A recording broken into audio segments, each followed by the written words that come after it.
অনেক বছর ধরে তো কেউ ঢুকতেই পারেনি। আমরা একটা এফোর্ট নিয়ে এসে এখানে ব্রেক থ্রো করেছি, ভিতরে গিয়েছি। এই জায়গার উপর আমাদের পূর্ণ অধিকার প্রতিষ্ঠিত হয়েছে। অবশেষে যৌথ বাহিনী দিনভর সাঁড়াশি অভিযানে চট্টগ্রামের সন্ত্রাসের অভয়ারণ্য জঙ্গল সলিমপুর আর আলীনগর ছাড়ল সন্ত্রাসীরা।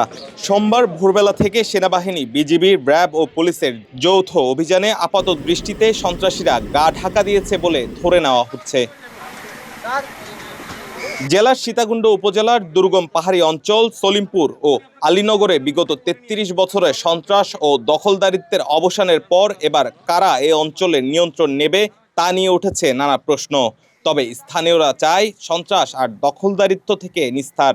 আজকে ল্যাম্প মারা না আমাকে মারিয়ার বাইর করে দিয়েছে, নাহলে এত বছর বাইর করে না, আজকে 20 বছর। এদের তো ক্ষমতা বাড়ি গেছে, ফরান আরো সত্য হয়ে গেছে।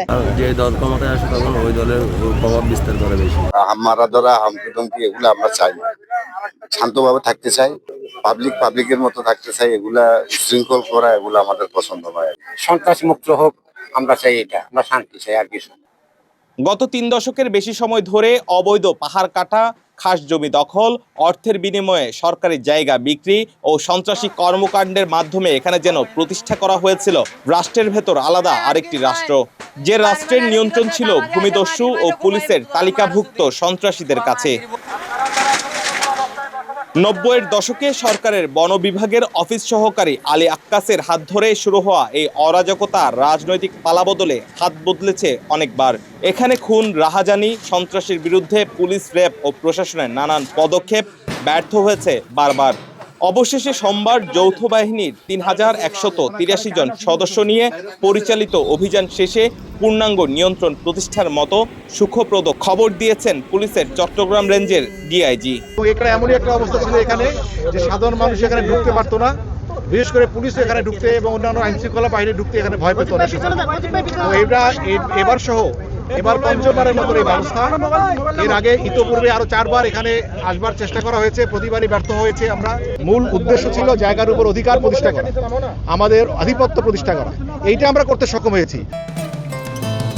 বসুন্ধরা টিস্যু, অশুদ্ধতার বিরুদ্ধে এক বিন্দুও ছাড় নয়। জানা গেছে জঙ্গল সলিমপুর মূলত গঠিত ছিন্নমূল ও আলীনগর এলাকা নিয়ে। লক্ষাধিক মানুষের বসবাস এই অঞ্চলে। তবে এখানে থাকতে হলে পালন করতে হয় এখানকার অপরাধ সাম্রাজ্যের নেতাদের নিজস্ব নিয়ম, আর অবাধ্য হলে গুনতে হয় চরম মূল্য। আর এভাবেই দেশের যে কোনো এলাকার অপরাধীদের নিরাপদ অভয়ারণ্য হয়ে ওঠে জঙ্গল সলিমপুর আর আলীনগর। 2009 সালে তৎকালীন আওয়ামী লীগ সরকারের আমলে সন্ত্রাস নির্মূলের ঘোষণায় র্যাবের সাথে বন্দুক যুদ্ধে প্রাণ হারান জঙ্গল সলিমপুরের অপরাধ সাম্রাজ্যের প্রথম অধিপতি আলী আক্কাস। এরপর এ অঞ্চলে নিয়ন্ত্রণ নেয় কাজী গোলাম গফুর ও মশিউর রহমান, আর এ সময় আলীনগরের অধিপতি বনে যান ইয়াসিন বাহিনীর প্রধান ইয়াসিন। 2024 সালের 5ই আগস্ট আওয়ামী লীগ সরকারের পতনের পর নতুন করে এ অঞ্চলের দখল নিতে মরিয়া হয়ে ওঠেন রুকন মেম্বার নামের আরেক সন্ত্রাসী। এই সময় তাদের এই আধিপত্য বিস্তারের দ্বন্দ্বে এখানে ঘটে একাধিক প্রাণহানির ঘটনাও। সবশেষ চলতি বছরের 19 জুন এ অঞ্চলে সাদা পোশাকে অভিযান চালাতে গেলে পিটিয়ে নির্মমভাবে হত্যা করা হয় র্যাবের ডিএডি পদমর্যাদার একজন কর্মকর্তাকে। এরপর মাঝে নির্বাচনের ঢামাঢোলের মধ্যে প্রশাসন চুপ থাকলেও সোমবারে সাঁড়াশি অভিযান শেষে উদ্ধার করা হয় অস্ত্র, আটক করা হয় 12 জনকে। তারা সবাই অপরাধী, কারণ অপরাধী না হলে তো আর পালাতো না। আর আমরা বেশ কিছু আসামি অ্যারেস্ট করেছি এবং বেশ ভালো সংখ্যক দেশি বিদেশি অস্ত্র এবং অস্ত্র তৈরির সরঞ্জামাদি, অ্যামুনিশন, এগুলো আমরা পেয়েছি। চট্টগ্রাম বিভাগীয় প্রশাসন বলছে সোমবারের অভিযান শেষে এলাকার নিশ্চিদ্র নিরাপত্তা নিশ্চিতে পুলিশ ও র্যাবের 2টি ক্যাম্প স্থাপন করা হয়েছে এখানে। এছাড়া এ অঞ্চলে সন্ত্রাসী কর্মকাণ্ড নির্মূল ও সরকারের গুরুত্বপূর্ণ জায়গা রক্ষণাবেক্ষণে নেওয়া হবে পদক্ষেপ। আমরা বিভিন্ন আইন শৃঙ্খলা বাহিনীর সহযোগিতায় সেই প্রতিবন্ধকতা থেকে আজকে আমরা মুক্ত হলাম। এখন নিয়মিতভাবে যে সমস্ত পরিকল্পনা এখানে করা হয়েছিল সেগুলো বাস্তবায়নের লক্ষ্যে কাজ করে যাওয়া।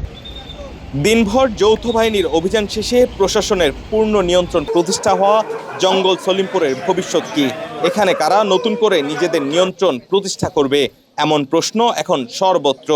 সরকার নাকি আবারও পুরনো কায়দায় আরেক দল সন্ত্রাসী রাজনৈতিক শেল্টারে এখানে আধিপত্যের সাম্রাজ্য বানাবে, যা বলে দিবে সামনের দিনগুলোতে। অনিক আখন্দ, কালের কণ্ঠ, চট্টগ্রাম।